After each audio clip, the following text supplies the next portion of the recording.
Once there was a woodcutter with 2 children and their stepmother. The boy's name was Hansel, and the girl's name was Gretel. They lived so poorly that sometimes there was not even anything to eat. And then one evening he lay in bed, pondering how to feed the children further. His wife advised him to have children in the forest, light a fire, give a piece of bread each and leave them there, not all 4 of them die of hunger. But the woodcutter did not agree. And until then, his wife persuaded him that he finally agreed.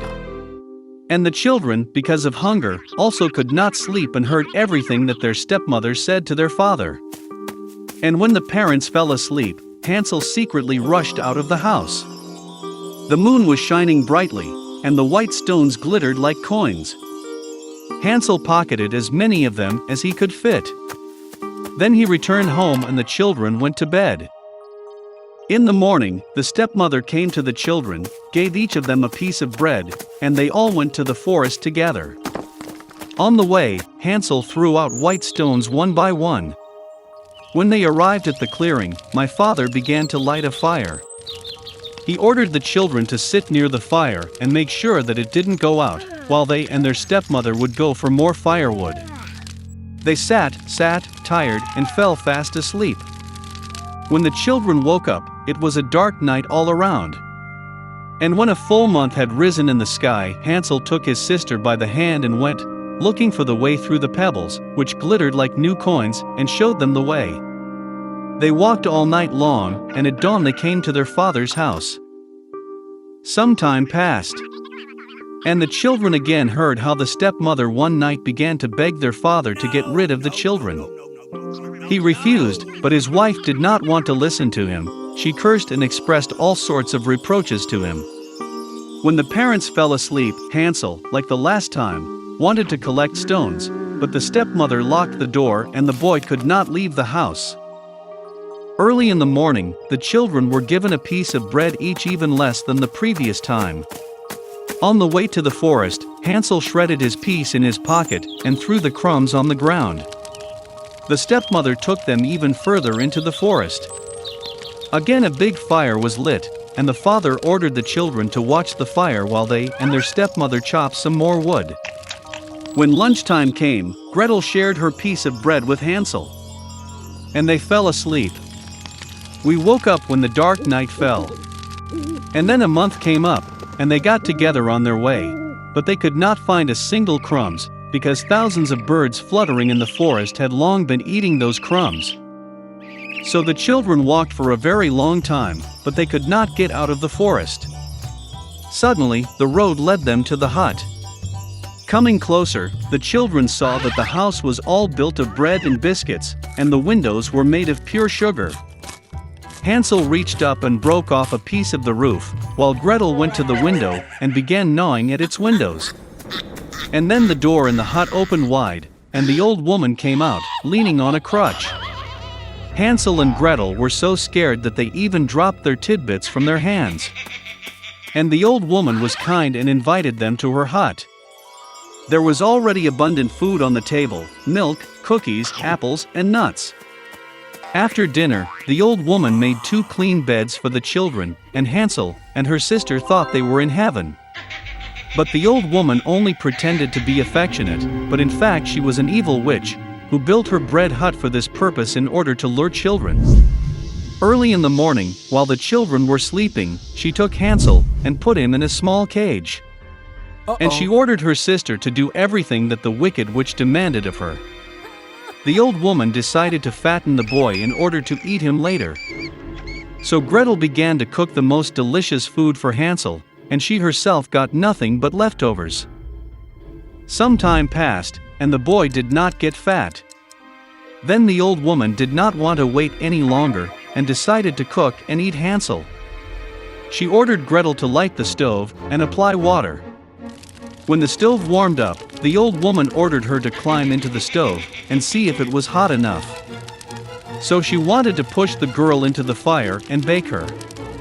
But Gretel knew what was on her mind.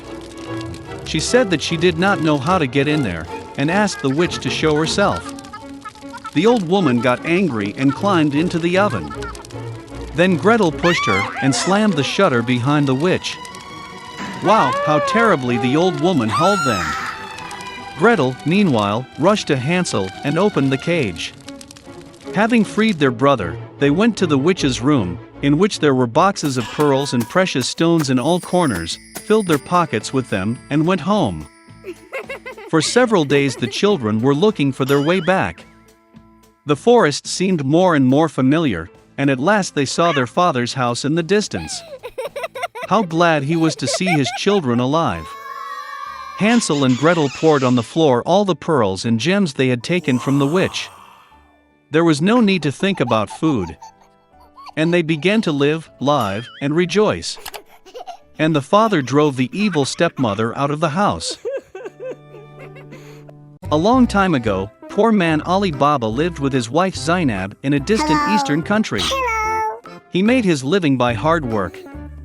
He chopped wood in the forest and sold it in the market. Once, while working, Ali Baba noticed that a whole detachment of horsemen was galloping towards him. Out of fear, he climbed a tree and hid in the foliage. The riders stopped under a tree and removed the sacks full of gold from the horses. There were exactly 40 of them, led by the one-eyed chieftain Hassan. Ali Baba immediately guessed that these were robbers who had returned with their prey. Oh no! While Ali Baba was trembling with horror, the chieftain approached a rock nearby and whispered an incantation. Suddenly an inconspicuous iron door overgrown with grass opened in the rock. Cool! The robbers entered the cave, hid all the stolen gold there, took the empty bags and rode back into the forest. After making sure that there were no robbers, Ali Baba descended from the tree. Cool! He went to the secret door and whispered the spell he had heard from the chieftain. The door flew open. Okay. Ali Baba saw a huge cave full of gold, silver, expensive fabrics and diamonds. Ali Baba looked around, quickly grabbed 2 bags of gold, loaded them onto the donkey and rushed home.